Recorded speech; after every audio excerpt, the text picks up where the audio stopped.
Azor, le premier long métrage du réalisateur suisse, Andreas Fontana, cherche à créer une atmosphère de mystère, teintée de complotisme, mais qui, à la fin, ne sent que la naphtaline. Argentine, années 80. Héritier né avec une cuillère d'argent dans la bouche, Yvan de Ville, Fabrizio Rongione, un banquier d'affaires genevois, flanqué de sa jeune femme discrète, élégante mais aussi fort pugnace, Stéphanie Cléo, à défendre les intérêts de son époux, mon mari et moi, ne formons qu'une seule personne. Lui séjourne à Buenos Aires après que son associé a disparu sans laisser de nouvelles.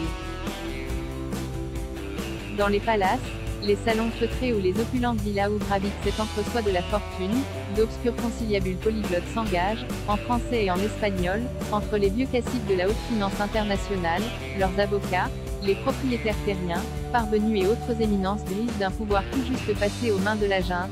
Arrière-plan historico-sociopolitique allusif, sciemment tenu hors champ du récit, mais qui s'insinue dans son atmosphère capitonnée, comme un vent de paranoïa mortifère. Difficile, pourtant, de savoir exactement ce dont il s'agit dans cette intrigue cotonneuse à souhait, où sous la moindre réplique couvant mille sous-entendus, où les comparses, avec des formules hiérophantes, se toisent sournoisement, avec des mines passablement surjouées, de conspirateurs. Un film décidément placé sous anesthésie générale. Titre lui-même énigmatique, Azor s'avère n'être qu'un nom de code en usage chez ses initiés, apprendra-t-on au passage. Seul personnage attendrissant du film, Magdalena, sous les traits parcheminés d'une vraie star, ancienne compagne du chanteur Jacques No et du génial cinéaste Brian De Palma, la très crassée, Elie Medeiros, née en Uruguay. La dame se confie à Madame de Ville, à laquelle l'unissent, semble-t-il, d'antiques liens familiaux tissés à l'intérieur de ce monde autarcique. Si vous saviez comme je m'ennuie.